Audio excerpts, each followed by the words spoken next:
കൊടുത്തിട്ട് എടുക്കാൻ വരുന്ന അമ്മയും മോനും. കാരണം അമ്മയും മോനും ഇനി എന്തായിരിക്കും എന്നുള്ളത് ഒരു ചോദ്യമാണ്. മമ്മൂക്ക് തന്നെ പ്രമേയത്തിൽ ആന്റഗണിസ്റ്റ് ആയിട്ട് അല്ലെങ്കിൽ കളങ്കാവിൽ, അപ്പൊ അങ്ങനെ അതല്ല അതിന്റെ ഓപ്പോസിറ്റ് വരുമ്പോഴാണ് എനിക്ക് ഒരു പുതുമ എന്ന് എനിക്ക് തോന്നുന്നു. ബാലൻ നമ്മൾ പിന്നാലെ ഇങ്ങനെ ഓടിക്കൊണ്ടിരിക്കുകയാണ്. അതാണ് ഈ ബാലന്റെ ഒരു പ്രശ്നമായിട്ട് എനിക്ക് തോന്നിയത്. മഞ്ഞുമൽ ബോയ്സ് അവര് ചെയ്യുന്ന ശ്രദ്ധയില്ലായ്മയുടെ പ്രത്യാഘാതമാണ് ബാക്കിയല്ല. അപ്പൊ അത് തന്നെ അവരല്ലേ അവരുടെ വില്ല. ടോയിന് സൗകര്യം കളയാൻ നമ്മൾ കുറച്ച് പണിയെടുത്ത് റോഡക്സ് മേക്കപ്പ് ചെയ്ത്. ഈ നെഗറ്റീവ് ഫീലിന് വേണ്ടി എന്തിനാണ് ആൾക്കാർ കാശ് കൊടുത്ത് തിയേറ്ററിൽ പോയി പടം കാണുന്നതെന്ന്? റോളർ കോസ്റ്ററിലൊക്കെ അങ്ങോട്ട് പൈസ കൊടുത്തിട്ട് പോയി കയറി ഇരിക്കാറില്ലേ? അതേപോലെ ട്രസ്റ്റ് തന്നെയാണ് അവർക്ക് ഏറ്റവും കൂടുതൽ പണി കിട്ടിയിരിക്കുന്നത്. അപ്പം അത് തന്നെയാണ് ഒരു അഫെക്ഷൻ എവിടെ നിന്ന് കിട്ടുമ്പോഴും അവിടെ നിന്ന് മൂവ് ഓൺ ചെയ്യുന്നതിന്റെ കാരണം അത് തന്നെ ആയിരിക്കും. ഫിലിം മേക്കർ ആവാൻ താല്പര്യപ്പെടുന്ന ആൾക്കാര് മസ്റ്റായിട്ട് കണ്ടിരിക്കേണ്ട ഒരു 3 സിനിമകൾ പറയുകയാണെങ്കിൽ? ആണുങ്ങൾ ചെയ്യലാലും പെണ്ണുങ്ങൾ ചെയ്യലാലും അൺഫോർച്ചുനേറ്റ്ലി നമുക്ക് അവിടെ നിന്ന് കുറെ നമുക്ക് നമ്മളെ സൊസൈറ്റിയുടെ ഒരു സേഫ്റ്റിയിൽ നിന്നിട്ട് നമുക്ക് കേൾക്കുമ്പോൾ ഭയങ്കര രസകരമായ ഇഷ്ടംപോലെ കഥകൾ കിട്ടാം. ചിലപ്പോൾ ജീവിക്കാൻ വേണ്ടിയായിരിക്കാം, ചിലപ്പോൾ ഒരു ടോക്സിക് ആയിരിക്കും, ചിലപ്പോൾ അമ്മ നീഡ്സ് ട്രീറ്റ്മെന്റ്. ഓഡിയൻസിന്റെ മാറുന്ന സെൻസിബിലിറ്റിയും എന്നാൽ ഈ ഫാൻ ബോയ് മൊമെന്റും മിക്സ് ചെയ്ത് ഒരു സിനിമ എടുക്കാന്നുള്ളത് വലിയൊരു ചാലഞ്ച് അല്ലേ? അതെ, അതാണല്ലോ അതിന്റെ ചലഞ്ച്, അതിന്റെ രസവും. ലാലേട്ടന്റെ one of the small aspects ആണ്. അതുകൊണ്ട് എന്ത് റോളും നമുക്ക് എടുത്താലും ചെയ്യുന്നതാണ്. അപ്പൊ നമ്മൾ ഇതിന്റെ ഒരു ഫൈൻ ബാലൻസ് കണ്ടുപിടിക്കാൻ തുടങ്ങി. റിയൽ ലൈഫിൽ നമ്മൾ എല്ലാ ദിവസവും എല്ലാം കാണാം. അതെങ്ങനെ അതേപോലെ അച്ചീവ് ചെയ്യുക, ആ ടൈമിൽ അവിടെ എത്തിക്കുക, ആ ടൈമിൽ കറക്റ്റും ഷൂട്ട് ചെയ്യുക. അത് രക്ഷപ്പെടലാണോ എന്നുള്ളതാണ് എൻ്റെ ഒരു ചോദ്യം. പിന്നെ പ്രകൃതി ഓൾറെഡി നല്ല മനോഹരമായിട്ട് ഉണ്ടാക്കി വെച്ചിരിക്കില്ല, ആൻഡ് ഇറ്റ്സ് ഫ്രീ. കാസ്റ്റിംഗ് ഭയങ്കര ഇമ്പോർട്ടൻ്റ് ആണ്. ബിക്കോസ് നമ്മൾ എന്തൊക്കെ ചെയ്താലും ബേസിക്കലി ഇവരുടെ മുഖത്താണ് സിനിമ ഇരിക്കുന്നത്. ഡയറക്ടർ ചിദംബരമാണ് ഇന്ന് നമ്മോടൊപ്പം ഉള്ളത്. Hello Chidambaram. Hello, hi. Chidambaram, ഇപ്പോൾ ബാലൻ കണ്ടു. സിനിമ കണ്ടപ്പോൾ എനിക്കൊരു പ്രശ്നം തോന്നിയെന്ന് വെച്ചാൽ സിനിമ നമ്മളെ വിട്ട് പോകുന്നില്ല. അതായത് ബാലൻ നമ്മൾ പിന്നാലെ ഇങ്ങനെ ഓടിക്കൊണ്ടിരിക്കുകയാണ്. അതാണ് ഈ ബാലൻ്റെ ഒരു പ്രശ്നമായിട്ട് എനിക്ക് തോന്നിയത്. ഇപ്പോൾ തുടർച്ചയായിട്ട് 3 സിനിമകൾ ഹിറ്റ് ആവാതെ പ്രേക്ഷകർ ഏറ്റെടുക്കുക, ഈ വിജയത്തിൽ അഭിരമിക്കാതെ മൈൻഡിനെ ബാലൻസ് ചെയ്യുന്ന ഒരു പ്രോസസ്സ് ഉണ്ടല്ലോ, അതെങ്ങനെയാണ്? അതങ്ങനെയൊന്നുമില്ല. നമ്മൾ ഡെയിലി ലൈഫ് നമ്മൾ ചെയ്യുമ്പോൾ പിന്നെ നമുക്ക് ഇതൊന്നും നമ്മൾ ഇടയ്ക്കിടയ്ക്ക് ആലോചിക്കുമോ നമ്മൾ 3 പടം ചെയ്തതൊക്കെ അത് എപ്പോഴും നമ്മൾ ആലോചിച്ചൊന്നും നടക്കുന്നില്ലല്ലോ. ഡെയിലി ലൈഫ് ഇപ്പോൾ ചായ ഉണ്ടാക്കും, നമ്മൾ രാവിലെ എണീച്ച് അപ്പോഴൊക്കെ നമ്മൾ ഈ ഡെയിലി ലൈഫിൽ പോകുമ്പോഴത്തേക്ക് ഇതൊന്നും നമ്മൾ ഓർമ്മയിൽ അതെപ്പോഴും ഓർക്കുന്നതിൻ്റെ കാര്യമില്ലെന്ന് എനിക്ക് തോന്നുന്നു. അല്ല, ഈ അപ്രിസിയേഷനൊക്കെ ഒരുപാട് വരുമ്പോൾ ഉണ്ടല്ലോ, അത് മനസ്സിനെ എഫക്റ്റ് ചെയ്യും, അങ്ങനെ എന്തെങ്കിലും? അത് സന്തോഷമാണ്. അങ്ങനെ ഭയങ്കര എഫക്ട് ചെയ്യുക എന്നുള്ള എന്തോ ഭയത്തിന് അങ്ങനെ സംഭവിച്ചിട്ടില്ല. അപ്പോൾ അങ്ങനെ എല്ലാ സന്തോഷമാണ്. ഇപ്പോൾ നമ്മളിങ്ങനെ എല്ലാ അപ്രിസിയേഷൻ കേൾക്കുമ്പോൾ ഐ ഡോണ്ട് നോ, എല്ലായിടത്തും നന്ദി പറയണം, എല്ലായിടത്തും നമ്മൾ ചിരിക്കണം. എവ്രി വൺ എല്ലാവരും ഒരേപോലെ നമ്മൾ ചില സമയത്ത് എനിക്ക് അത് റിപ്ലൈ ചെയ്യാൻ പറ്റാറില്ല. അതാണ് അങ്ങനെ സംഭവിക്കാറുണ്ട്. Like lot of people message. അപ്പോൾ അങ്ങനെ അതുണ്ട്. അല്ലാണ്ട് ലൈക്ക് ഡസൻ ചേഞ്ച് എനിത്തിങ്. അതങ്ങനെ എഫക്ട് ചെയ്തിട്ടില്ലല്ലേ, മൈൻഡിലേക്ക് അങ്ങനെ എടുത്തിട്ടില്ല? ഇല്ലില്ല, അല്ല സന്തോഷമുണ്ട് എന്തായാലും, വെരി ഗ്രേറ്റ്ഫുൾ. പക്ഷേ എടുത്തിട്ടില്ല മൈൻഡിൽ ഇതുവരെ. ഇപ്പോൾ ഈ സിനിമയെക്കുറിച്ചുള്ള ഒരുപാട് റിവ്യൂസും അനലൈസിസ് ഒക്കെ ഇപ്പോൾ വന്നുകൊണ്ടിരിക്കുന്ന ഒരു സമയമാണല്ലോ. അപ്പോൾ ഈ സിനിമ റിലീസായ സമയത്ത് ഈ അമ്മയും മകൻ്റെയും ആ ഒരു മദർ സൺ റിലേഷൻഷിപ്പിൻ്റെ ഊഷ്മളതയെക്കുറിച്ച് ഒരുപാട് വർണ്ണനകളൊക്കെ ഞാൻ ശ്രദ്ധിച്ചായിരുന്നു. പക്ഷേ കുറച്ചുകൂടെയൊക്കെ കഴിഞ്ഞപ്പോൾ ഇതിനകത്ത് പറയാൻ തുടങ്ങിയത്, റിവ്യൂസിലൊക്കെ പൊതുവായി കണ്ടു തുടങ്ങിയത്, ഈ അമ്മ ഭയങ്കര ഒരു ടോക്സിക് ആയിട്ടുള്ളൊരു ക്യാരക്ടറാണ്, ഈ മകൻ്റെ ഫ്യൂച്ചറിനെ കുറിച്ച് അതിനെക്കുറിച്ച് ബോധേഡല്ല എന്നുള്ളൊരു അനലൈസിങ് ആണ് അവർക്ക് തോന്നിയത്. പക്ഷേ എൻ്റെ ഒരു പേഴ്സണൽ ആയിട്ടുള്ള റീഡിംഗ് എന്ന് പറഞ്ഞാൽ, അവരെ സംബന്ധിച്ചിടത്തോളം ജീവിക്കുക എന്നുള്ളതാണ് പ്രാഥമികമായിട്ടുള്ളൊരു ലക്ഷ്യം. സമൂഹത്തിൻ്റെ ശരി തെറ്റുകളെ കുറിച്ച് അതിനെക്കുറിച്ചൊക്കെ അവർക്ക് ആലോചിക്കാൻ അവർക്ക് പറ്റാത്തൊരു സിറ്റുവേഷനാണ്. അങ്ങനെയാണ് എൻ്റെ ഒരു പേഴ്സണൽ റീഡിങ്. അപ്പോൾ ശരിക്കും ഈ അമ്മ ഒരു ടോക്സിക് ആണോ, ആ ഒരു രീതിയിലാണോ, എങ്ങനെയാണ് ഡയറക്ടർ എന്നുള്ള രീതിയിൽ അതിൻ്റെ ഒരു റീഡിങ്? ഇപ്പം as a director and as A film maker, ഇപ്പം ആ സിനിമയെ പറ്റി അതിൻ്റെ ക്യാരക്ടേഴ്സിനെ പറ്റി ചർച്ച ഉണ്ടാകുന്നത്, അവരിങ്ങനെയാണോ അവരിങ്ങനെയാണോ, അതൊരു വലിയൊരു വിജയമാണ്. അതിലേക്ക് and as you said like Balan ഒരു ഹാങ് ഓവർ ഉണ്ട്, അത് ബാലൻ നിങ്ങൾ പിന്തുടർന്നു. അപ്പോൾ ആ ചർച്ചകൾക്ക് ഞാനൊരു കൃത്യമായി ഇതാണെന്ന് പറയുമ്പോൾ ആ ചർച്ചകൾക്ക് ഞാൻ അന്ത്യം കുറിക്കുകയാണ്. അത് ഞാൻ ഒരിക്കലും, കാരണം എല്ലാവർക്കും സബ്ജക്റ്റ്. അപ്പം നിങ്ങൾക്ക് തോന്നിയത് ആ ഒരു ആംഗിൾ വളരെ ശരിയാണ്. അതേപോലെ പല പല ആംഗിൾസ് ഉണ്ട്. ചിലപ്പോൾ ജീവിക്കാൻ വേണ്ടിയായിരിക്കാം, ചിലപ്പോൾ ഒരു ടോക്സിക് ആയിരിക്കും, ചിലപ്പോൾ അമ്മ നീഡ്സ് ട്രീറ്റ്മെൻറ്റ്. അമ്മ ഈസ് നോട്ട് ഒരു സോഷ്യോപാത്താണ്, അവരെ സൊസൈറ്റിയിലേക്ക് എങ്ങനെ വിടാൻ പാടില്ലാത്ത ഒരാളായിരുന്നു. അപ്പം അങ്ങനെ പല പല ആംഗിൾസ് ഉണ്ട്. അപ്പോൾ അതെല്ലാം ഓപ്പൺ ആണ്. അപ്പോൾ ഞാനൊന്നും പറഞ്ഞത് ഇതാണെന്ന് പറഞ്ഞ ചർച്ചകളും ആ ഒരു എന്താ പറയുക, ഒരു ആക്ടിവിറ്റിനെ ഇല്ലാണ്ടാക്കണ്ടെന്ന് എനിക്ക് തോന്നുന്നു. ഇപ്പോൾ ഈ അമ്മയ്ക്കൊരു കൃത്യമായിട്ടുള്ള ഒരു പേരില്ലല്ലോ, ആരും ഈ അമ്മയും മകനെയും പേര് വിളിച്ച് ആരും വിളിക്കുന്നില്ല. പക്ഷേ അവരുടെ ഒറിജിനൽ പേരിലായിരിക്കുമല്ലോ അവർക്ക് ശിക്ഷ കിട്ടിയിരിക്കുക. ഓക്കെ. അപ്പോൾ ഇപ്പോൾ ഷംനാത്തെ പേടിക്കുക എന്നുള്ളൊരു ഫാക്ടറുണ്ട്, ഈ ട്രസ്റ്റ് ഇഷ്യൂസിൻ്റെ ഒരു ഫാക്ടറുണ്ട്.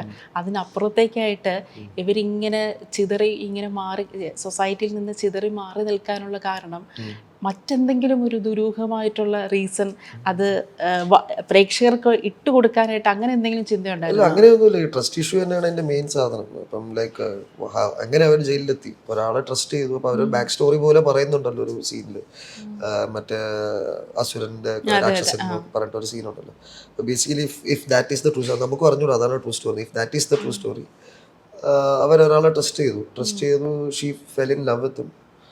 അപ്പം പിന്നെ ആ റിലേഷൻഷിപ്പ് ശരിയാവണം. അപ്പോൾ ട്രസ്റ്റ് തന്നെയാണ് അവർക്ക് ഏറ്റവും കൂടുതൽ പണി കിട്ടിയിരിക്കുന്നത്. അപ്പം അത് തന്നെയാണ് ഒരു അഫെക്ഷൻ എവിടെ നിന്ന് കിട്ടുമ്പോഴും അവിടെ നിന്ന് മൂവ് ഓൺ ചെയ്യുന്നതിൻ്റെ കാരണം അത് തന്നെ ആയിരിക്കും. പിന്നെ ബേസിക് പാരനോയി തന്നെ ആയിരിക്കാം, like carrying having A child inside A prison. അവിടെ പല ടൈപ്പ് ഇൻമേറ്റ്സ് ഉണ്ട്, പലരും പല രീതിയിൽ ഇവരെ ചൂഷണം ചെയ്യാൻ നോക്കും. എന്താ പറയുക, അത് സർവൈവൽ തന്നെയാണ് ജയിലിനകത്ത്. അപ്പോൾ ആരെയും ട്രസ്റ്റ് ചെയ്യാൻ പറ്റില്ല. അപ്പോൾ അതുകൊണ്ട് പുറത്തിറങ്ങി she's hard wired like that. And I think maybe she will need treatment or anything something like that. But we don't know. Like I like to keep it open.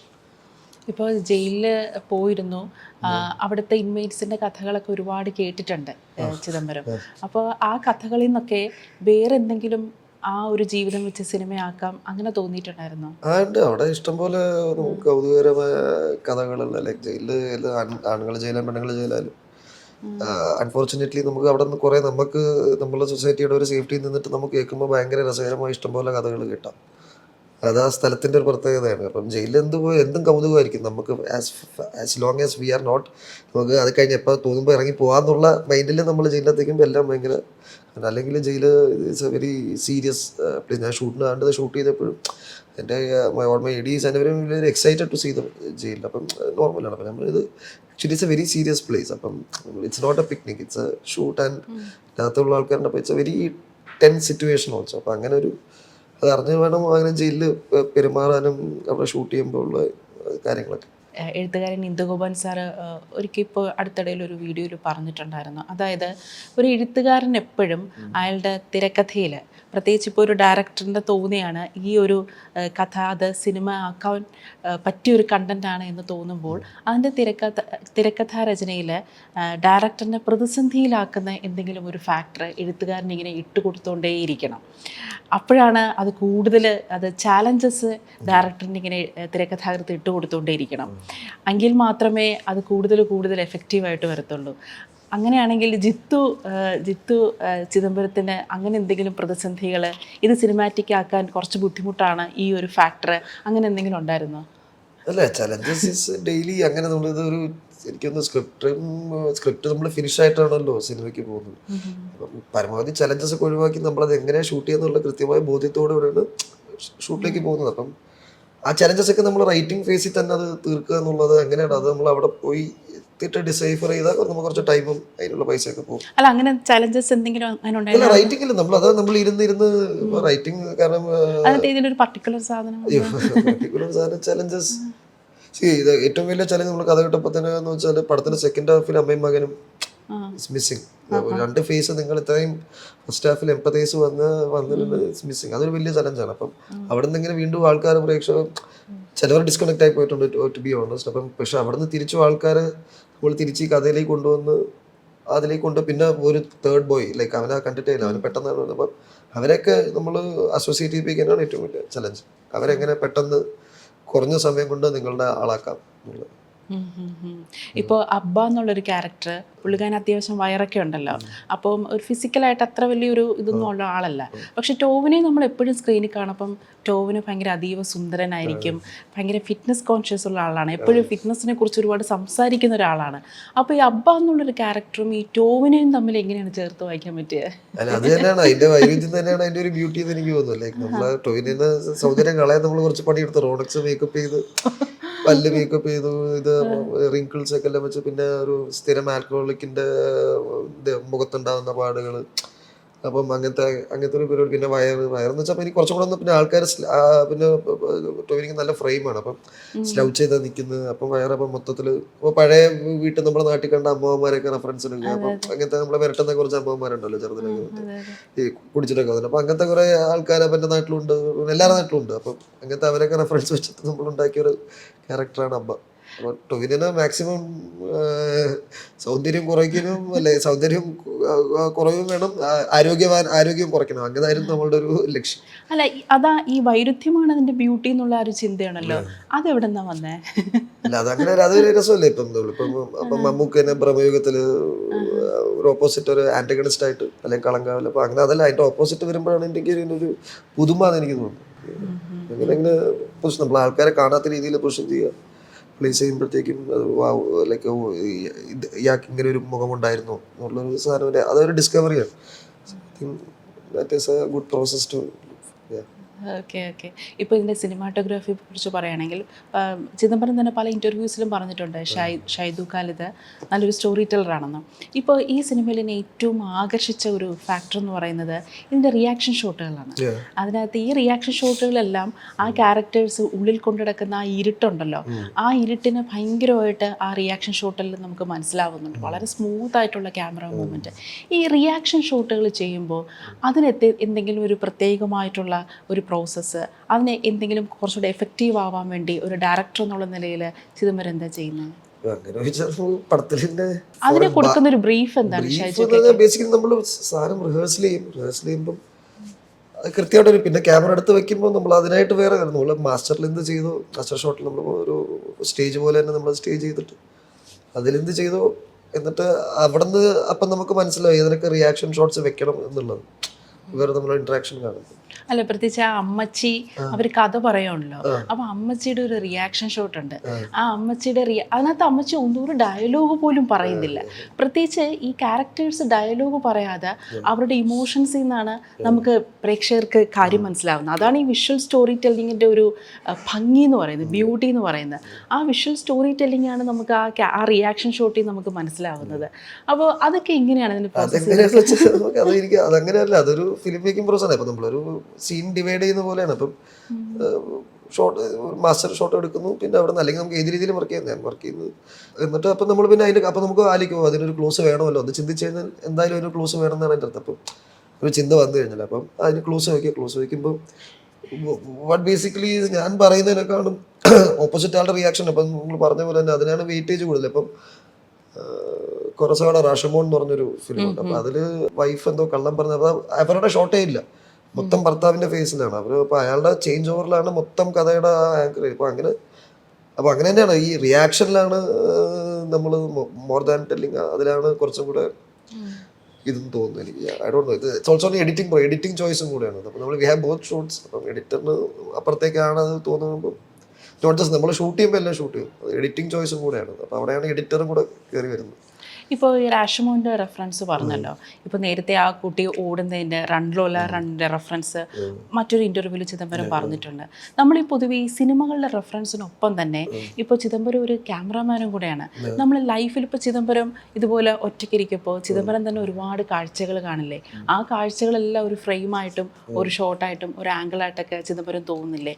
അങ്ങനെ real ലൈഫിൽ നിന്ന് എടുക്കുന്ന ആംഗിൾസും ഫ്രെയിമും ഷോട്ടുകളും അത് സിനിമയിൽ അങ്ങനെ apply ചെയ്യാറുണ്ട്. നമ്മൾ ഇൻസ്പയർ ചെയ്യുന്നത് അത് ഈ സിനിമയിൽ അങ്ങനെ എടുത്ത് എന്തെങ്കിലും അല്ല, വയനാട് തന്നെ നമ്മൾ ഇഷ്ടംപോലെ ചുറ്റിക്കണ്ട്. അങ്ങനെ തന്നെയാണ് നമ്മൾ ഓരോ സ്ഥലവും നടക്കുന്ന വയല്, അതൊക്കെ നമ്മൾ ഭയങ്കര ഹാൻഡ് പിക്ക് ചെയ്ത ലൊക്കേഷൻസ് ആണ്. ബസ് സ്റ്റോപ്പ് ഷൈജുക്കയുടെ തന്നെ ആയിരുന്നു തീരുമാനം. എനിക്കത് ഫസ്റ്റ് അത്ര കണ്ടു. ഞാൻ കുറച്ചും കൂടെ ഒരു ഓപ്പൺ ആയിട്ടുള്ള സ്ഥലമാണ് ഉദ്ദേശിക്കുന്നത്. അപ്പം ആ മരങ്ങൾ പിന്നെയാണ് എനിക്ക് ആ മരങ്ങൾ എങ്ങനെ അത് വർക്കൗട്ട് ചെയ്ത് ഒരു ഫെയറി ടെയിൽ പോലത്തെ സാധനം കൊണ്ടുവരാൻ വലിയ മരങ്ങൾ നമ്മൾ അപ്ലൈ ചെയ്ത് നോക്കുന്നത് എങ്ങനെ അച്ചീവ് ചെയ്യാന്നുള്ളതാണ്. അപ്പം നമ്മൾ സൺസെറ്റ് നമ്മൾ ഏറ്റവും ബ്യൂട്ടിഫുൾ ആണ് സൺറൈസും സൺസെറ്റും.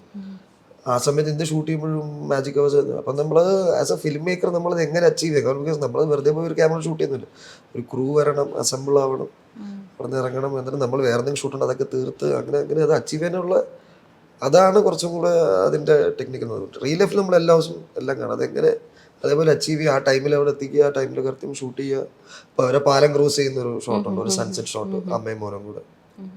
അപ്പോൾ അത് നമുക്ക് നേരത്തെ ആ സ്ഥലം ഐഡൻറ്റിഫൈ ചെയ്ത് അവിടെ സൺസെറ്റ് വരും നമുക്കറിയാം, കൃത്യം സൺ അവിടെ തന്നെ വരുന്ന അറിഞ്ഞ് അത് നമ്മൾ ആക്സിഡന്റ് അവിടെ പോയി അവിടെ ഒരു സൺസെറ്റ് അങ്ങനെ ഷൂട്ട് ചെയ്യാൻ പറ്റില്ലല്ലോ. നമ്മൾ ക്യാമറ ഒക്കെ വെച്ച് വരുമ്പോഴത്തേക്കും സണ്ണിന്റെ വഴിക്ക് പോകും. അപ്പോൾ ടു ഐഡന്റിഫൈ അത് പ്ലേസ് ആ ടൈം എത്രയെന്ന് ഐഡന്റിഫൈ ചെയ്യുക. അപ്പം നമ്മൾ അത് വരണമെങ്കിൽ ലോജിസ്റ്റിക്സ് ഒക്കെ പ്ലാൻ ചെയ്ത് അങ്ങനെയാണ് ഇത് അച്ചീവ് ചെയ്യുന്നത്. ഇപ്പോൾ ഈ പല സിനിമകളും അവസാനിക്കുന്നത് ഒരു സീക്വലിനുള്ള സാധ്യത ഇട്ടിട്ടുണ്ടാണ്. പക്ഷേ ഈ സിനിമ അങ്ങനെ ഒരു സീക്വലിനൊരു സാധ്യത ഞാൻ ആസ് എൻ ആസ്വാദക എനിക്കങ്ങനെ തോന്നുന്നില്ല. പക്ഷേ ഇതിനൊരു ഡെഫിനറ്റീവ് ആയിട്ടുള്ള എൻഡുള്ളൊരു സിനിമയാണ്. എന്നാൽ പ്രേക്ഷകർക്ക് ചില ചോദ്യങ്ങളും ചില സാധ്യതകളും ഇട്ട് കൊടുക്കുന്നുണ്ട്. എനിക്ക് തോന്നുന്നു അതാണ് ഈ സിനിമയുടെ വലിയ വിജയമെന്ന് എനിക്ക് തോന്നിയിട്ടുണ്ട്. അപ്പം കാരണം ഇതൊരു ഡെഫിനറ്റീവ് എൻഡാണ്. ഇനി അങ്ങോട്ട് ഇതിന് ഇതിനൊരു സീക്വലിനൊരു സാധ്യതയില്ല. അങ്ങനെ ഒരു ചോദ്യങ്ങളും സാധ്യതകളും ഇട്ട് കൊടുക്കണം. അതിൻ്റെ ഒരു തോട്ടൊക്കെ എങ്ങനെയാണ് വന്നത്? അങ്ങനെയൊന്നുമില്ല, അതൊരു വീണ്ടും ഒരു സൈക്കിളാണ്. അപ്പം അമ്മ എൻ്റെ പുതിയ പേരെന്താ, അമ്മ എന്താ നമ്മളെ പുതിയ കഥ, വീണ്ടും ഇതേ കഥ തന്നെയാണ് വീണ്ടും തുടങ്ങാൻ പോണേ. ഇനി അടുത്ത ഇവരെന്താണ് അതിന് വീണ്ടും കാണാൻ വലിയ താല്പര്യം ഉണ്ടെന്ന് എനിക്ക് തോന്നുന്നില്ല. പക്ഷെ രണ്ട് നല്ല ഇൻട്രസ്റ്റിംഗ് ക്യാരക്ടേഴ്സാണ്. നമുക്ക് എപ്പോഴും കൊടുത്തിട്ട് എടുക്കാൻ വരുന്ന അമ്മയും മോനും. കാരണം അമ്മയും മോനും ഇനി എന്തായിരിക്കും എന്നുള്ളത് ഒരു ചോദ്യമാണ്. പക്ഷെ ഇത് എൻ്റെ തന്നെ ഒരു സൈക്കിൾ തന്നെ ആയിരിക്കും. പുതിയ ആൾക്കാർ, പുതിയ വിക്ടിംസ്. അതെ അതെ. അല്ല, ഇതിനകത്ത് പലരും പറഞ്ഞല്ലോ ഈ അമ്മ ഭയങ്കര ടോക്സിക് ആണ്, ഈ കുട്ടിയുടെ ഫ്യൂച്ചറിനെ കുറിച്ച് ഭയങ്കര ചിന്തയൊന്നും ഇല്ലാത്തൊരു സ്വന്തം കാര്യം മാത്രം നോക്കുന്ന ഒരു വ്യക്തിയാണ് എന്നുള്ളത്, സർവൈവൽ മാത്രം. പക്ഷെ എനിക്ക് തോന്നിയത് ഈ അമ്മ കുട്ടിയെ പഠിപ്പിച്ച ചില കാര്യങ്ങളുണ്ടല്ലോ, അതാണ് ഭാവിയിൽ ഈ കുട്ടിയെ സർവൈവ് ചെയ്യിപ്പിക്കുന്ന ഫാക്ടറായിട്ട് എനിക്ക് തോന്നിയിട്ടുള്ളത്. അത് ഇൻസ്റ്റിങ്ക്റ്റായിട്ട് അതിനൊരു ബിഹേവിയറായിട്ട് അങ്ങനെ വന്നു. ഇപ്പോൾ പോലീസ് സ്റ്റേഷനിൽ പോയാലും ഇപ്പോൾ ഒരു കുട്ടി ക്രിമിനലായിട്ട് വളർന്നു വരുമ്പോഴും ഈ അമ്മ പഠിപ്പിച്ച കാര്യങ്ങൾ തന്നെയല്ലേ ആ കുട്ടിയെ രക്ഷപ്പെടുത്തുന്ന പല സാഹചര്യങ്ങളിൽ. അത് രക്ഷപ്പെടലാണോ എന്നുള്ളതാണ് എൻ്റെ ഒരു ചോദ്യം. ആ കുട്ടി അവിടെ തന്നെ ചൈൽഡ് ലൈനിൽ പോകും, ഗവൺമെന്റ് രണ്ട് ടൈപ്പ് ഓഫ് ലൈഫാണ്. രക്ഷപ്പെട്ടിട്ട് എങ്ങോട്ട്, അതാണ് ആംബിഗ്യൂറ്റിയാണ്. അത് ഓപ്പൺ ആയിട്ട് തന്നെ ഇരിക്കുന്നതാണ് നല്ലത്. അപ്പം ടോക്സിക് ആണെന്ന് വെച്ചാൽ ആവാം, അമ്മ ടെസ്റ്റ് ഇഷ്യൂ ആവാം, അമ്മ പ്രൊട്ടക്ട് ചെയ്തോ അതും ആവാം. കാരണം അതെല്ലാം അത് ഓപ്പൺ ആയിട്ട് തന്നെ കിടക്കുന്നതാണ് എനിക്ക് താല്പര്യം. ഈ കാസ്റ്റിങ്ങിൽ ഭയങ്കരമായിട്ട് കയ്യടി നേടിയ ഒരു സംഭവമാണല്ലോ ഈ കാസ്റ്റിംഗ് എന്ന് പറയുന്നത്. ഇപ്പം മഞ്ഞുമേലും ഗണപതി തന്നെയാണ് കാസ്റ്റ് ചെയ്തത്. അപ്പോൾ ഈ ബ്രദറിന് ഇങ്ങനെ ഒരു സ്കില്ലുള്ളൊരു സംഭവം ഉണ്ടല്ലോ, അതെങ്ങനെയാണ് കണ്ടുപിടിച്ചത്? എങ്ങനെയാണ്? അല്ല, അങ്ങനെ സ്കില്ലല്ല, നമുക്കതിപ്പം ബേസിക്കലി അത് കാസ്റ്റിംഗ് പറഞ്ഞൊരു പ്രോസസ്സാണ്. അപ്പോൾ ആക്ടിങ് അറിയണം, ഫേസിൻ്റെയും പറ്റിയൊരു ഐഡിയ വേണം. ബേസിക്കലി ഹൗ ഫേസസ് ആണ്. അപ്പം ഞാൻ ഇപ്പോൾ ഒരു ക്യാരക്ടറുമായി അങ്ങനത്തെ ഒരു ഫേസ് ആയിരിക്കും നമുക്ക്. ആ കാസ്റ്റിംഗ് ഭയങ്കര ഇമ്പോർട്ടൻ്റ് ആണ്. ബിക്കോസ് നമ്മൾ എന്തൊക്കെ ചെയ്താലും ബേസിക്കലി ഇവരുടെ മുഖത്താണ് സിനിമ ഇരിക്കുന്നത്, എല്ലാവരുടെയും മുഖത്താണ്. അപ്പം അത് നമ്മളിപ്പം ഒരു വഴിപോക്കനായാലും ഒരു എങ്ങനത്തെ ഒരു ഫേസ് കൊണ്ടുവന്നാലും അത് മെമ്മറബിൾ ആവും. അപ്പം അങ്ങനത്തെ ഉള്ളൊരു ചെറിയ പരിപാടി. അപ്പം ഐ ഡോണ്ട് നോ, അങ്ങനെയല്ല ഞാൻ പടം കാസ്റ്റ് ചെയ്യാൻ പറഞ്ഞു, കാസ്റ്റ് ചെയ്തു. അല്ല, ഈ ഗണപതിയെ കൊണ്ട് ഇത് പറ്റുമെന്ന് ഏത് പോയിന്റിലാണ് മനസ്സിലായത്? പറ്റും എന്നുള്ളത് casting means first of all ഒരു കുറെ ആൾക്കാർ അറിയണം, കണക്ഷൻ വേണം അല്ലേ? കണക്ഷൻ വേണം, അല്ലെങ്കിൽ നമുക്കൊരു ഡേറ്റാ ബാങ്ക് വേണം ഇത്ര ആൾക്കാർ. അത് നമ്മൾ ഉണ്ടാക്കി ഇങ്ങനെ വന്നതാണ്. പക്ഷെ I don't know, Manjummel cast ചെയ്യാൻ നമുക്ക് എല്ലാവരും അറിയുന്ന ആൾക്കാർ. അപ്പോൾ അത് കോർഡിനേറ്റ് ചെയ്യുക, അങ്ങനത്തെ പരിപാടി അങ്ങനെ. പിന്നെ അവരെ ചെറുപ്പവും പരിപാടി അതൊക്കെ ആയിരുന്നു അതിലെ ചലഞ്ച്. അപ്പം അങ്ങനെ അവരുടെ നമ്മൾ അറിയുന്ന ആൾക്കാരെ കാസ്റ്റ് ചെയ്ത് പിന്നെ അവർ ചെറുപ്പം കണ്ടുപിടിക്കുമ്പോൾ അങ്ങനെയൊക്കെയായിരുന്നു ഈ കാസ്റ്റിങ്ങിന്റെ സാധ്യതകൾ വന്നു. ബാലൻ നമ്മളങ്ങനെ ചെയ്തു. ഇപ്പൊ ഏറ്റവും കൂടുതൽ കയ്യടി നേടിയത് അമ്മച്ചിയുടെ കാസ്റ്റിങ്ങിനാണ്. ഡോളി അമ്മച്ചി ഇപ്പൊ നാട്ടിൽ ഭയങ്കര ഫേമസ് ആണ്. അപ്പൊ ഞാൻ ഈ സിനിമ തുടങ്ങിയപ്പോൾ ഉണ്ടല്ലോ, ഞാൻ ചിദംബരത്തിന്റെ സിനിമയുടെ മുന്നേ ഉള്ള റിലീസാവുന്നതിന് മുന്നേ ഉള്ള ഇന്റർവ്യൂസ് കണ്ടതുകൊണ്ട് എനിക്ക് അമ്മച്ചിയെ കുറിച്ച് ചെറിയൊരു ധാരണ ഉണ്ടായിരുന്നു, ഇങ്ങനെ ഒരാളുണ്ട് എന്നുള്ള സിനിമയിൽ. പക്ഷെ ഈ പുകവലി അമ്മച്ചി പറയുമെന്ന് ഞാൻ ഒരിക്കലും വിചാരിച്ചില്ല. കാരണം സാധാരണ സിനിമയുടെ ലീഡ് ആക്ടേഴ്സ് ആണല്ലോ എപ്പോഴും പുകവലി പറയിപ്പിക്കുന്നത്.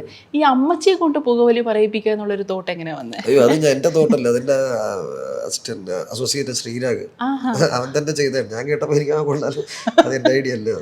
എന്റെ അങ്ങനത്തെ ഉള്ള ലിബർട്ടി എന്തായാലും എന്റെ ടീമിനുണ്ട്. അപ്പൊ അവരങ്ങനത്തെ ഈസ്റ്റർ എക്സ് അവരതേപോലെ ചെയ്തു വെക്കും. അപ്പൊ അത് ശ്രീരാഗാണ് ചെയ്തത്. പിന്നെ അമ്മച്ചി എന്ന് വെച്ചാൽ അത് ലീഡിനെ കൊണ്ട് തന്നെ പറയിപ്പിക്കില്ല. പടത്തിൽ എത്ര 30% 40% ഉള്ളൊരു ആള് അങ്ങനെ ടെക്നിക്കലി അങ്ങനെ ആർക്കും വേണമെങ്കിൽ ഇത് ചെയ്യാം. മഞ്ഞുമൽ ബോയ്സിലെ ചന്തുവാണ് പറഞ്ഞത്. ജാനിമനില് ഗംഗ ചേച്ചിയാണ് പറഞ്ഞത്, നമ്മൾ അർജുൻ്റെ അമ്മയായിട്ട്. അല്ല, പൊതുവേ ഞാൻ സിനിമകളിൽ അങ്ങനെ കാണുന്നത് ലീഡ് ആയിട്ടുള്ള ആൾക്കാരാണ് അത് ചെയ്യുന്നത്. പിന്നെ വേറൊരു എനിക്ക് എക്സൈറ്റിംഗ് ആയിട്ടുള്ളൊരു കാസ്റ്റിംഗ് എനിക്ക് തോന്നിയത് ടോവിനോയുടെ പെങ്ങളായിട്ട് അഭിനയിച്ചവരില്ലേ, മംഗലാപുരത്ത്. അതെ അതെ, അവർ ഭയങ്കര ആപ്റ്റായിട്ട് തോന്നി ആ ഒരു ക്യാരക്ടറിന്. അതായത് ഈ സിനിമയിൽ നമ്മൾ ഈ മെയിനായിട്ട് നമ്മൾ കാണുന്നവർ മാത്രമല്ല, ഈ സൈഡായിട്ട് നിൽക്കുന്നവരും ആ ക്യാരക്ടറിനോട് ഭയങ്കരധികം ചേർന്ന് നിൽക്കുന്ന ആൾക്കാർ. അപ്പം അത്ര മൈന്യൂട്ടായിട്ടുള്ള കാര്യങ്ങൾ വരെ അതിനകത്ത് ശ്രദ്ധിച്ചിട്ടുണ്ട്. ബ്യൂട്ടിഫുൾ ആർട്ടിസ്റ്റാണ് അവർ. കന്നഡ തുളു ഇൻഡസ്ട്രിയിൽ ഭയങ്കര പ്രോമിനൻ്റ് ആയിട്ടുള്ളൊരു ആക്ടറാണ്. ടോവിനോട് ചേച്ചിയായിട്ട് അഭിനയിച്ചല്ലേ? അതെ അതെ മംഗലാപുരത്തല്ലേ? അതെ അതെ അതെ അതെ, അത് നന്നായിട്ട് വന്നിട്ടുണ്ടായിരുന്നു അവരുടെ കാസ്റ്റിംഗ്. അവര് നല്ല രസമായിരുന്നു, അവരെ നമുക്ക് കൂടുതൽ എക്സ്പ്ലോർ ചെയ്യാം. പക്ഷെ പടത്തിൽ സ്പേസ് ഇല്ലായിരുന്നു. പക്ഷെ നല്ല എക്സ്പ്ലോർ ചെയ്യുന്നത്, അവരെ വർക്ക് ചെയ്യാനും അങ്ങനെ ഒരു എൻജോയ്മെന്റ് തോന്നുന്ന ഒരു ആക്ടറാണ്. ഇപ്പൊ ഈ ക്ലൈമാക്സിലെ മുഹമ്മദ് സിനാന്റെ ആ ഓട്ടം ഉണ്ടല്ലോ, നമ്മൾ ആ ഓട്ടത്തിന്റെ വേഗത മാത്രമല്ല, അതിന്റെ BGM മാത്രമല്ല, അത് എഫക്റ്റീവ് ആവാൻ കാരണം, അത് മനസ്സിലേക്ക് ഇങ്ങനെ ആഴത്തിൽ ഇറങ്ങാനുള്ള കാരണം, ആ സമയത്ത് സിനാന്റെ മുഖത്തൊരു ഇമോഷനുണ്ട്. ആ ഒരു ഇമോഷനാണ്, അതെല്ലാം കൂടെ ഒരുമിച്ച് വരുമ്പോഴാണ് ആ ഓട്ടം നമുക്ക് അത്രയും മനസ്സിലേക്ക് ആഴ്ന്നു പോകുന്നത്. സിനാന് കൊടുത്തൊരു ബ്രീഫ് എന്തായിരുന്നു? ഭയങ്കരമായിട്ട് ബ്രീഫ് ചെയ്തതെല്ലാം കൈവിട്ടു പോകും. അതുകൊണ്ട് അധികം ബ്രീഫ് ചെയ്യാണ്ട് സിനാന് കാര്യങ്ങളുടെ ഐഡിയ മനസ്സിലാവും. കാരണം അവന് ടീനേജറാണ്, ആൻഡ് കംസ് ഫ്രം എന്താ പറയുക, അപ്പം അവന് ഈ സെപ്പറേഷൻ, ഇത് തിരിച്ച് അമ്മയെ കാണുക, ആ ഇമോഷൻസ് ഒക്കെ മനസ്സിലാവുന്ന ഒരു പ്രായം കൂടിയാണ്. അത്ര ആ ഡെപ്ത് ഉള്ളൊരു മൈൻഡ് തന്നെയാണ്. അപ്പം സിനാനോട് പറയാം ചിരിച്ചുകൊണ്ട് ഓടുക, അതൊക്കെ ആലോചിക്കുക, you are getting your mother back. അപ്പം അങ്ങനെ ആലോചിച്ചിട്ട് ഓടാനാണ് പറഞ്ഞത്. ബാക്കി ആ ക്ലൈമാക്സിൽ അമ്മയെ കാണുമ്പോൾ ഉള്ള റിയാക്ഷൻ, അതൊക്കെ ഞാൻ ഓൾറെഡി സീൻസ് ഒക്കെ പറഞ്ഞു കൊടുത്തിട്ടുണ്ടായിരുന്നു, നമ്മൾ ട്രെയിൻ ചെയ്തിട്ടുണ്ടായിരുന്നു. പക്ഷേ സിനാൻ ഒരു ലോട്ടറി തന്നെയാണ് as a for a director. അല്ല, ഇപ്പം ഞാൻ പറഞ്ഞല്ലോ, ഒരുപാട് എങ്ങനെ ബ്രീഫ് കൊടുത്താൽ അത് ശരിയാവില്ല എന്ന്. പൊതുവെ എങ്ങനെയാണ് ചിദംബരം ആൾക്കാർക്ക്, ഈ ആക്ടേഴ്സിന് പൊതുവെ അവർക്ക് കാര്യങ്ങൾ പറഞ്ഞു കൊടുക്കുന്ന, ഓരോ ഡയറക്ടേഴ്സിനും ഓരോ രീതിയായിരിക്കുമല്ലോ. കാരണം പലപ്പോഴും സിനിമയുടെ വിജയം തന്നെ ആക്ടേഴ്സിൻ്റെ പെർഫോമൻസിൻ്റെ ബേസ് ചെയ്താണ് ഇരിക്കുന്നത്. അപ്പോൾ ചിദംബരം ആസ് എ ഡയറക്ടർ എങ്ങനെയാണ് ആക്ടേഴ്സിനെ മോൾഡ് ചെയ്ത് ആ ക്യാരക്ടറിലേക്ക് കൊണ്ടുവരുന്നത്? ഞാൻ എന്താ പറയുക, ബ്രീഫ് പ്രൈവറ്റ് ആയിട്ട് ബ്രീഫ് ചെയ്യല്ലേ, സെറ്റ് അതിന് മുന്നേ വർക്ക്ഷോപ്പ് അങ്ങനെ എന്തെങ്കിലും? ഇല്ല, അങ്ങനെ ഒന്നുമില്ല, വർക്ക്ഷോപ്പ് ഒന്നുമില്ല. ഇപ്പം നമ്മള് ചെറുതെ കുറച്ച് സീൻസ് ഒക്കെ ചെയ്ത് നോക്കും, അല്ലാണ്ട് ഒരു പ്രോപ്പർ വർക്ക്ഷോപ്പ് അങ്ങനത്തെ ഒരു പടം ചെയ്യേണ്ടി വന്നില്ല. അപ്പം നമ്മൾ ഫോർ എക്സാമ്പിൾ ഒരു പീരിയഡ് ഡ്രാമ ചെയ്യുകയാണെങ്കിൽ വർക്ക്ഷോപ്പ് ചെയ്യേണ്ടി വരും. കാരണം ആ കാലഘട്ടത്തെ ആൾക്കാർ ബിഹേവിയറും എല്ലാം മാനറിസം എല്ലാം വേറെ ആയിരിക്കും. അപ്പോൾ ഇങ്ങനെ അതിൽ just brief them in private. അപ്പം ബേസിക്കലി ഈ സീൻ എന്ത് ചെയ്യണമെന്ന് കാണും മുമ്പേ വെറുതെ കം ഫ്രം എന്നുള്ള സാധനം ഭയങ്കര ഇമ്പോർട്ടൻ്റ് ആണ്. അപ്പോൾ അതാണ് അവരെ, അപ്പം അതനുസരിച്ചല്ലേ ബിഹേവ് ചെയ്യുക. അപ്പം വെറുതെ ഈ സീനിലെ ഡയലോഗ് പറഞ്ഞു തീർക്കുന്നതിനേക്കാളപ്പുറം നിങ്ങൾ എവിടെ നിന്നാണ് വരുന്നത്, നിങ്ങളുടെ അവസ്ഥ എന്താണ് നിങ്ങൾ വരുമ്പോൾ ഓട്ടോമാറ്റിക്കലി അവർക്ക് മനസ്സിലായത് എങ്ങനെയായിരിക്കും പറയേണ്ടത്. അപ്പം അങ്ങനെയൊക്കെയുള്ള ബ്രീഫിങ്ങാണ് ചെയ്യുന്നത്. ഇപ്പം മറ്റൊരു കാര്യം എന്ന് വെച്ചാൽ, ഈ സിനിമകളിലൊക്കെ ഇപ്പം ജാനമനല്ല, മഞ്ഞുമേലാണെങ്കിലും, പിന്നെ മഞ്ഞുമേൽ പ്രകൃതി ഇമ്പോർട്ടൻ്റ് ആയിട്ടുള്ളൊരു ഫാക്ടറാണ്. ഇപ്പോൾ ഈ സിനിമയിലാണെങ്കിൽ തന്നെ പ്രകൃതി ഭയങ്കര ഒരു ഇമ്പോർട്ടൻറ്റ് ഫാക്ടറാണ്. മലകളും പുഴകളും അതെല്ലാം. എനിക്ക് ഇപ്പോൾ ചിദംബരം ഒരുപാട് യാത്ര ചെയ്യുന്ന വ്യക്തിയും കൂടെ അല്ലേ? ഒരു ഇൻ്റർവ്യൂവിൽ പറയുന്നത് കേട്ടു, കൊടൈക്കനാലിൽ 2 വർഷം ഒറ്റയ്ക്ക് താമസിച്ചെന്ന്. അപ്പോൾ ആണോ? 2 വർഷം എന്ന് പറഞ്ഞല്ലോ. ഓക്കെ, കുറച്ചു കാലം ഒറ്റയ്ക്ക് ജീവിച്ചു എന്ന് പറഞ്ഞായിരുന്നു. അപ്പോൾ ഈ പ്രകൃതിയും അത് സിനിമയിലേക്ക് കൊണ്ടുവരാമെന്നുള്ള ഒരു ഇതുണ്ടല്ലോ, ഒരു ക്യാമറമാനും കൂടെ ആകുമ്പോൾ പ്രകൃതിയുടെ ആ ഒരു ചലനങ്ങൾ, അത് നമ്മൾ എങ്ങനെയാണ് സിനിമയിലേക്ക് അത് ചേർത്ത് വെക്കുന്ന ഒരു പ്രോസസ്സ് എങ്ങനെയാണ്? അല്ല, അങ്ങനെയല്ല. എനിക്കിപ്പം ബേസിക്കലി 2 സിനിമയിലും ഒരുപാട് ഔട്ട്ഡോഴ്സ് വന്നു. പിന്നെ പ്രകൃതി ഓൾറെഡി നല്ല മനോഹരമായിട്ട് ഉണ്ടാക്കി വെച്ചിരിക്കില്ല, ആൻഡ് ഇറ്റ്സ് ഫ്രീ. അത് കറക്റ്റ് ടൈമിൽ, അത് കറക്റ്റ് ടൈമിംഗ് ആണ്. അത് ഏത് സമയത്ത് തട്ടിച്ച് പോയി ഷൂട്ട് ചെയ്ത വൃത്തി ഉണ്ടാവില്ല. അപ്പോൾ അതിൻ്റെ ടൈമിൽ ഏത് സൈഡിൽ നിന്ന് സൺലൈറ്റ് വരുന്നു അതനുസരിച്ച് അത് മനസ്സിലാക്കുക എന്നുള്ളതാണ് പരിപാടി. പറ്റും അങ്ങനെ തന്നെയാണ്. ഓഫ് കോഴ്സ് നേച്ചർ ഇത്രയും വാസ്റ്റ് അബണ്ടൻ്റ് ആയിട്ടുണ്ട്. അത് എന്താ പറയുക, ഐ ഡോണ്ട് നോ, എനിക്ക് എക്സ്റ്റീരിയേഴ്സ് ആണ് താല്പര്യം, ഭയങ്കര ഇഷ്ടം. ജാനിമൻ മാത്രമാണ് 2 വീടുകളിൽ ഉള്ളൊരു സാധനം. ബാക്കിയല്ല എനിക്ക് ഞാൻ ചിന്തിക്കുന്ന എപ്പോഴും വൈഡ് എക്സ്റ്റീരിയേഴ്സും അങ്ങനത്തെ സ്ഥലങ്ങളാണ്. അപ്പം എന്താ പറയുക, ബേസിക്കലി എല്ലാ ലാൻഡ്സ്കേപ്പും ഷൂട്ട് ചെയ്യണം എന്നുള്ളൊരു ആഗ്രഹമുണ്ട്. Like as a director as A film maker എല്ലാം കൊണ്ട്. ഇപ്പോൾ ആകെ ലോകത്ത് ആഗ്രഹിക്കുന്ന പറഞ്ഞ ഒരു ഡയറക്ടറുള്ളൂ, ഹെർസോഗ്. പുള്ളിക്കാരനാണ് 7 കോണ്ടിനെന്റിലും ആകെ ഷൂട്ട് ചെയ്തിട്ടുള്ള ഒരാൾ. അപ്പം അയാളുടെ വിഷ്വൽസും അയാളുടെ ഫിലിമോഗ്രഫി ആ റീല് കാണുമ്പോൾ തന്നെ വൈഡ് വെറൈറ്റി ഓഫ് പ്ലേസസ്. അപ്പം പ്രകൃതിയെ മാക്സിമം ഉപയോഗിക്കുക. കാരണം അത് കഥ ഇപ്പം ആ മഞ്ഞുമൽ ബോയ്സിലെ ആ വേരുകൾ ആ പടത്തിന്റെ മൂടും അതിൻ്റെ ഒരു ഹൊറർ സ്വഭാവത്തിനും, ആ ചന്തു ഒറ്റയ്ക്ക് പോയിരിക്കുന്ന വേരുകൾ, അതൊക്കെ പ്രകൃതി അവിടെ തന്നെ ഉണ്ടാക്കി വെച്ചിരിക്കുക. നമ്മളുണ്ടാക്കിയൊന്നുമല്ല, അത് ആ വേരും മണ്ണൊലിച്ച് പോയി ഉണ്ടാക്കിയ സാധനം. അപ്പം അങ്ങനത്തെ സാധനങ്ങൾ അവിടെ ഉണ്ട്, which really adds to the mood of the film. അപ്പം അങ്ങനെ നമ്മളത് എടുക്കുക എന്നുള്ളത്. ഇപ്പോൾ ചിദംബരത്തിന് തന്നെ നല്ലൊരു സൗഹൃദ വലയമുണ്ട്, എന്നാൽ ഒറ്റയ്ക്ക് യാത്ര ചെയ്യുന്ന വ്യക്തിയും കൂടെയാണ്. ഈ ഒറ്റയ്ക്കുള്ള യാത്രകളിലാണോ സിനിമയിലെ തോട്ട്സ് ഒക്കെ വരുന്നത് കൂടുതൽ? ഒറ്റയ്ക്കുള്ള യാത്രയില് അത് കുറച്ചുകൂടെയൊക്കെ ഒന്ന് നമ്മൾ പറയുമല്ലോ, നമ്മളെ സ്വയം മനസ്സിലാക്കുന്ന ഒരു പ്രോസസ്സാണോ യാത്ര? ഒറ്റയ്ക്ക് യാത്രയായിട്ട് കുറേ ആയിട്ടോ, കുറേ ആയി പോയിട്ട്. അങ്ങനെ ഒറ്റയ്ക്ക് യാത്ര അങ്ങനെയൊന്നുമില്ല. പടം സിനിമ എപ്പോഴും ഒരു വണ്ടി ഓടിക്കുമ്പോഴായിരിക്കാം നമ്മളങ്ങനെയൊക്കെ അപ്പോൾ ആലോചിക്കുന്നത്. ഇപ്പോൾ നമ്മളിപ്പോൾ ഒരു സിനിമ തുടങ്ങുന്നതിന് മുന്നേ ഉണ്ടല്ലോ, അതായത് പിച്ച് ചെയ്തിട്ടില്ല ഇതുവരെ. ഇപ്പോൾ ഒരു സിനിമ കഴിഞ്ഞു, ഇപ്പോൾ അടുത്ത സിനിമ പിച്ച് ചെയ്യുന്നതിന് മുന്നേ ഒരു പ്രോസസ്സ് ആണല്ലോ, ഒരു സെൽഫ് ഡെവലപ്മെൻറ്റ് പ്രോസസ്സ് കാണുമല്ലോ. ഒരു ഫിലിം മേക്കർ എന്നുള്ള നിലയിൽ എങ്ങനെയാണ് ഇങ്ങനെ ഉരുക്കി രാഗി പണിതെടുക്കുന്നത്? എങ്ങനെയാണ്? അങ്ങനെയൊന്നുമില്ല. ഇത് ഈ പഠനത്തിന്റെ ഇടയിലുള്ള ഗ്യാപ്പ് നമ്മള് അത് ഭയങ്കര വലിയ ഗ്യാപ്പ് ആവാണ്ട് ഡിസിപ്ലിൻഡ് ആയിട്ടിരുന്ന് അടുത്ത പടം എഴുതുക എന്നുള്ളതാണ്. അല്ല, അതിൻ്റെ ഒരു പഠനം, റിസർച്ച്, അങ്ങനെയുള്ള അത് കാര്യങ്ങൾ സബ്ജക്റ്റീവ് ആണ്. ഇപ്പം മഞ്ഞുമലാണെങ്കിൽ അതിന് അത്രയും ഇതുണ്ട്. ഗുഹ എങ്ങനെ ഉണ്ടാക്കാം, ഇവരുടെ റിയൽ ലൈഫ് എങ്ങനെ, അതെങ്ങനെ അവിടെ പോയി, അങ്ങനത്തെ ഇതുണ്ട്. ബാലൻ ഭയങ്കര പേഴ്സണൽ സാധനമാണ്, അതിൽ വലിയ റിസർച്ചിന്റെ ആവശ്യമില്ല. It's about how you do it and അവരുടെ ഇമോഷൻ മോർ ദാൻ ഡ്രാമ എങ്ങനെ ഉണ്ടാക്കുക എന്നുള്ളതാണ്. അല്ല, ഇപ്പോൾ ബാലൻ അത് കണ്ടുപിടിച്ചതിന് ശേഷമുള്ള ഇപ്പോൾ ഒരു സിനിമ എത്തുന്നതിന് മുന്നേ, മനസ്സിലേക്ക് വരുന്നതിന് മുന്നേ, ഒന്നും അല്ലാതിരിക്കുന്ന സമയത്ത്, ബ്ലാങ്ക് ആയിട്ടിരിക്കുന്ന സമയത്ത് മനസ്സിൽ ഇങ്ങനെയാണ് ഒരു പഠനം, അങ്ങനെയുള്ള കാര്യങ്ങൾ? പഠനമല്ല, നമ്മൾ ബേസിക്കലി ആ ക്വസ്റ്റ്യൻ എന്ന് വെച്ചാൽ why should I do this film എന്നുള്ളതാണ്. ഈസ് ഇറ്റ് വർത്ത് ഇറ്റ് എന്നുള്ളതാണ് എൻ്റെ ഫസ്റ്റ് ചോദ്യം. അപ്പം ഈ സിനിമയാണോ നമ്മൾ ചെയ്യേണ്ടത്, why are we doing this എന്നുള്ള സാധനം അത് അറിവ് കഴിഞ്ഞാൽ പിന്നെയാണ് ആ സിനിമ ആ കൺവിക്ഷൻ വരിക. അല്ലാണ്ട് കുറേ സബ്ജക്ട്സ് ഉണ്ട്, അത് ചെയ്യണോ ഇത് ചെയ്യണോ, അതിങ്ങനെ രസമുണ്ടോ അതിങ്ങനെ, പക്ഷെ കറക്റ്റ് അതൊരു ലാൻഡിങ് അതാണ് സമയം എടുക്കുക. ഒരുപാട് സിനിമകൾ കാണുന്ന ഒരാളാണല്ലോ, അപ്പോൾ കുട്ടിക്കാലത്തൊന്നും അങ്ങനെ സിനിമയെ വലിയൊരു താല്പര്യത്തോടെ കണ്ടിട്ടില്ല. ലൈഫിൻ്റെ ഏത് പോയിന്റിലാണ് ഇന്നൊരു ഫിലിം കണ്ടപ്പോൾ എനിക്കൊരു ഫിലിം മേക്കർ ആകണം എന്ന് ആഗ്രഹം തോന്നിപ്പിച്ച ഒരു സിനിമ അങ്ങനെ ഉണ്ടോ? അയ്യോ, അങ്ങനെയൊന്നുമില്ല. ചില സമയം ഫിലിം മേക്കറാവാൻ തോന്നും, ചില സമയം നമുക്ക് വിമാനം പറത്താൻ തോന്നും, ചില സമയം നമുക്ക് ഓരോ ടൈമിൽ. അല്ല, അങ്ങനെയല്ല, പൈലറ്റ് ആവണമെന്നല്ല. അല്ല, ആ സമയത്ത് നമ്മൾ ആ ടീനേജ് സമയത്ത് നമുക്ക് എൻ്റെ ഫ്രണ്ട് ഞാൻ എഞ്ചിനീയറിംഗ്, അപ്പൊ എനിക്ക് എഞ്ചിനീയർ ആവാനുള്ള, അല്ലെങ്കിൽ ഡോക്ടർ, അപ്പൊ അങ്ങനെ എൻ്റെ ഫ്രണ്ട് ഡോക്ടർ ആകുമ്പോൾ ഇപ്പം അതിങ്ങനെ മാറിക്കൊണ്ടിരിക്കുമല്ലോ. അല്ല, അത് ഏത് പോയിന്റിലാണ് ഫിലിം മേക്കർ ആവണമെന്ന് ഉറപ്പിച്ചൊരു വർക്ക് ചെയ്ത് തുടങ്ങുമ്പോഴാണ്. ഞാൻ അസിസ്റ്റന്റ് ജയരാജ് സാറിൻ്റെ കൂടെ വർക്ക് ചെയ്ത് തുടങ്ങിയപ്പോഴാണ് ഈ ഫിലിം മേക്കിന്റെ പ്രോസസ്സും എല്ലാം മനസ്സിലാക്കി.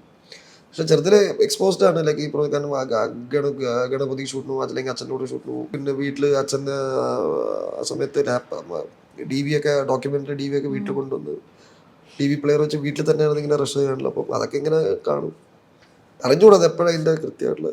ഇപ്പോൾ ഒരു തിരക്കഥ എഴുതിയ, ഇപ്പോൾ അറിയാലോ ഒരുപാട് ആൾക്കാർ ഫിലിം മേക്കിങ്ങിൽ താല്പര്യമുണ്ട്. അപ്പോൾ ചിദംബരത്തിനെ ഇന്ന ഒരു തിരക്കഥ ആയിട്ട് സമീപിക്കണമെന്ന് ആഗ്രഹിക്കുന്ന ചെറുപ്പക്കാർക്ക് അതിനുള്ളൊരു പാത്ത് എന്താണ്?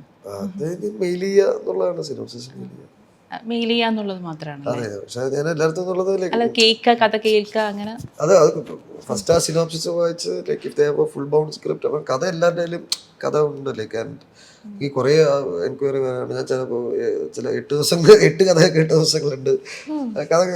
പക്ഷെ അത് ഭയങ്കര ഇൻവെസ്റ്റ്മെന്റും കൂടെയാണ് കഥ കേൾക്കുന്നത്. ബേസിക്കലി പറഞ്ഞാൽ like I am working on my own stuff. പിന്നെ വന്ന് ഞാൻ ഫസ്റ്റ് ആൾക്കാരത് വാർണിംഗ് കൊടുക്കും, like don't waste your time, because എനിക്ക് ഒരു 3-4 വർക്ക്സ് ഉണ്ട്. അപ്പോൾ അത് കഴിഞ്ഞിട്ടായിരിക്കും even if I like it I can sit on it എന്നുള്ള സാധനം. അപ്പം അങ്ങനെയൊന്നുമില്ല. ചിലപ്പം ചില സാധനം ഭയങ്കര it will be a gem, അപ്പം തന്നെ ബാക്കി എല്ലാ പ്ലാൻസും മാറും. സോ അപ്പോൾ ഒരു കഥ നമുക്ക് വിടാതിരിക്കാൻ പറ്റില്ല. അപ്പം എല്ലാ കഥയും കേട്ടേ പറ്റും. എവിടെയാണ് നമുക്ക് ആ ഗോൾഡ് സാധനം, അതുകൊണ്ട് ഒരു കഥ വിടാനും പറ്റില്ല. പക്ഷെ കഥ കേൾക്കുന്നത് ഭയങ്കര ടയറിങ് കൂടെയാണ്.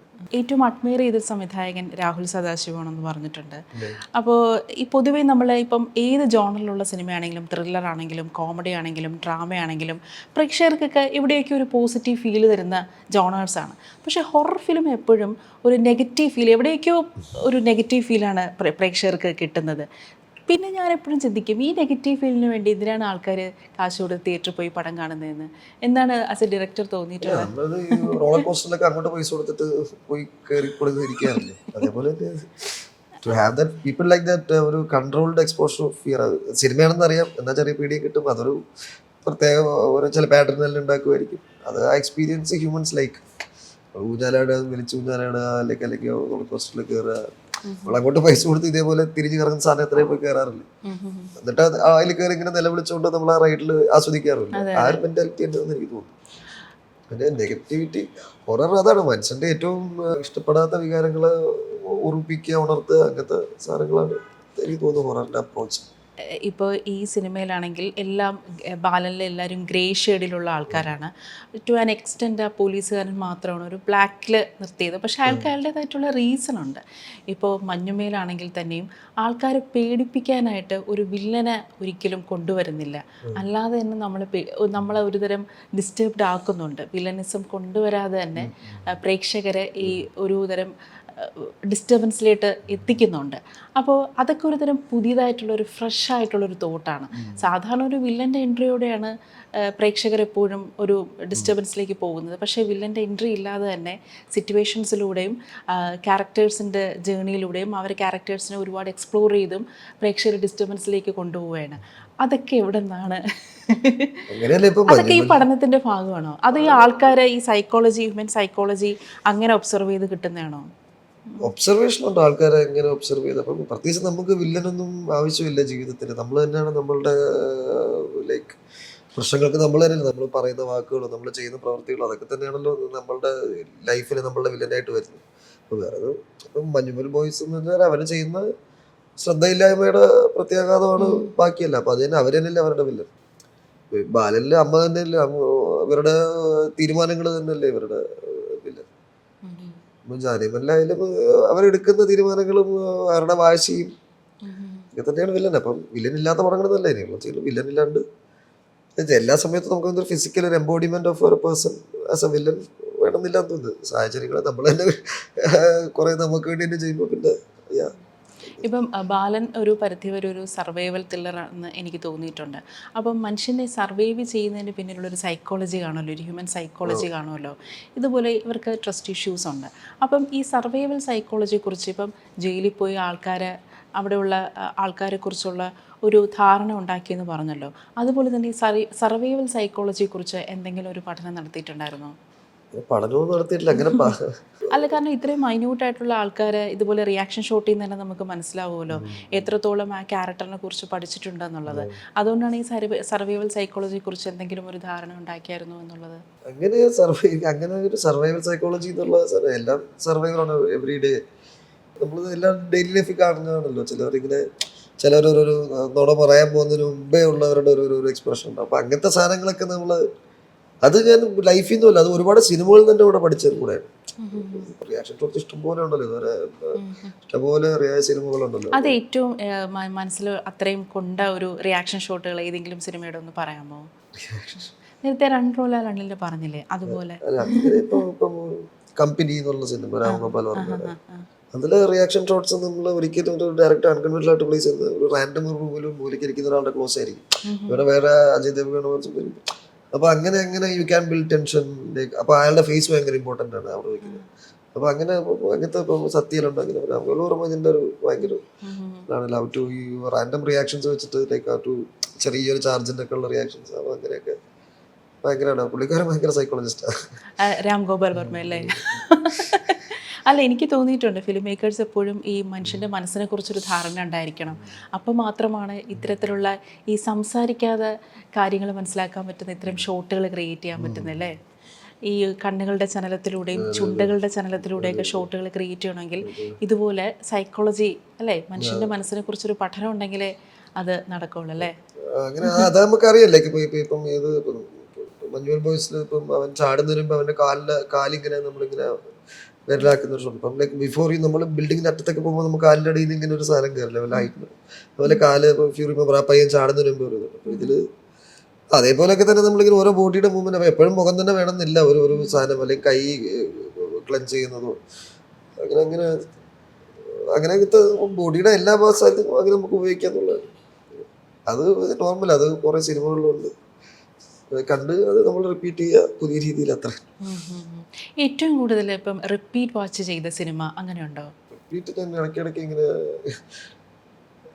ഇതുപോലെ കമ്പനി റിപ്പീറ്റ് വാച്ച് ചെയ്യും, gangs of Wasseypur repeat watch ചെയ്യും, ഇന്ത്യൻ പിന്നെ സത്യൻ സാറിൻ്റെ ഒക്കെ പറയാം. അതൊക്കെ ഇങ്ങനെ അത് ഓൾറെഡി എല്ലാവരും റിപ്പീറ്റ് വാച്ച് ചെയ്യുന്ന പടങ്ങളാണ്. അതിങ്ങനെ ടി വിയിൽ ഇങ്ങനെ ബാക്ക്ഗ്രൗണ്ടിൽ ഓടുന്നത് ഇല്ല. പ്രത്യേകിച്ച് കുറേ പടങ്ങൾ കാണും. ഇപ്പോൾ ഞാൻ അടുത്ത ചോദ്യം അതൊരു സബ്ജക്റ്റീവാണ്, പക്ഷേ അത് ചിദംബരം പറയുന്നതുകൊണ്ട് അതിനൊരു വാല്യൂ ഉണ്ട്.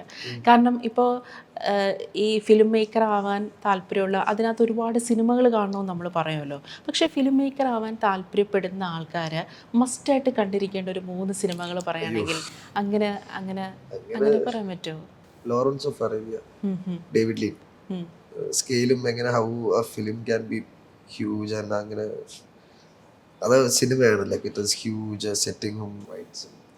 ട്രാവലിംഗ് സോക്കർ കണ്ടു, ഭയങ്കര ഫിലിമാണ്. എനിക്ക് സ്റ്റീഫൻ ചോന്റെ പടങ്ങളെല്ലാം ഭയങ്കര ഇഷ്ടമാണ്. കുംഫു ഹസിലായാലും ഭയങ്കര ടെർമിനേറ്റർ 2 ആ അത് ഭയങ്കര നല്ല ഭയങ്കര എനിക്ക് എന്റെ ചെറുപ്പത്തിൽ എനിക്ക് ആദ്യം കണ്ടത് ഭയങ്കര ഇപ്പോഴും കാണാൻ ഞാൻ ഐ ക്യാൻ റീവാച്ച് എനിയുടെ ടെർമിനേറ്റർ. ഞാൻ നേരത്തെ പറഞ്ഞില്ലേ റീവാച്ചബിൾ കൊണ്ട് ടെർമിനേറ്റർ 2 ഭയങ്കര നല്ല പടം സ്ക്രീൻ പ്ലേ ആയാലും അതിലാ അയാളൊരു ഇമോഷൻ ഇല്ലാത്ത റോബോട്ടാണ് അയാൾ. അതെ അതെ. എന്നിട്ടും ലാസ്റ്റ് അയാള് മറ്റേ മോൾട്ടൺ ഇതിലേക്ക് പോകുന്ന സമയത്ത് we feel emotion for that robot. അതെ അതെ, നമുക്ക് വിഷമം വരുന്നുണ്ട്. അയാൾ പോകുമ്പോൾ അയാൾ കൈ ഇങ്ങനെ കാണിച്ചിട്ട് പോകുന്നത് that is great screenplay. അത് എന്നിട്ട് അത് ഇത്രയും വലിയൊരു sci-fi mass biggest one of the biggest hits still ഉള്ള പടം. അപ്പൊ അതിൻ്റെ അകത്ത് ഇത് കൊണ്ടുവരും അത് ഭയങ്കര ബ്രില്യന്റ് പടമാണ് അത് ടെർമിനേറ്റർ 2. എനിക്ക് തോന്നുന്നു ഇതാണ് ഒരു നല്ലൊരു ഫിലിം മേക്കറിന്റെ ഒബ്സർവേഷൻ അല്ലേ? കാരണം ശരിക്കും ആ ഒരു ഇമോഷൻലെസ് ആയിട്ടുള്ള റോബോട്ട് താഴെ പോയപ്പോ ഇങ്ങനെ തമ്പ് കാണിക്കുന്നത് ചിദംബരം അത് ഒബ്സർവ് ചെയ്തില്ലേ? അതാണ് ഒരു ഫിലിം മേക്കറിന്റെ ഒബ്സർവേഷൻ ആയിട്ട് എനിക്ക് തോന്നുന്നത്. Wonderful, great, brilliant. ഇപ്പോൾ പറഞ്ഞായിരുന്നല്ലോ, ഇപ്പം അച്ഛനാണെന്ന് തോന്നുന്നു ആ പോസ്റ്റ് ഇട്ട് അല്ലേ കുടുക്കി കളഞ്ഞത് ലാലേട്ടനുമായിട്ടുള്ള. അച്ഛന് വഴക്ക് പറഞ്ഞോ? ഞാൻ പറഞ്ഞൊന്നുമില്ലല്ലോ. അപ്പം അച്ഛൻ സിനിമകളൊക്കെ കണ്ട് എന്താ പറയുന്നത്, ഭയങ്കര പ്രൗഡായിരിക്കുമല്ലോ. അപ്പം ഈ ലാലേട്ടൻ മീശ പിരിക്കുന്ന കാണാൻ ഭയങ്കര ഇഷ്ടമാണെന്ന് പറഞ്ഞായിരുന്നു ഒരു ഇന്റർവ്യൂല്. ആ സമയത്ത് അങ്ങനെ പറഞ്ഞില്ല. പടമുണ്ടിൽ അങ്ങനത്തെ ഹൈ മൊമെന്റ്സ് വേണം.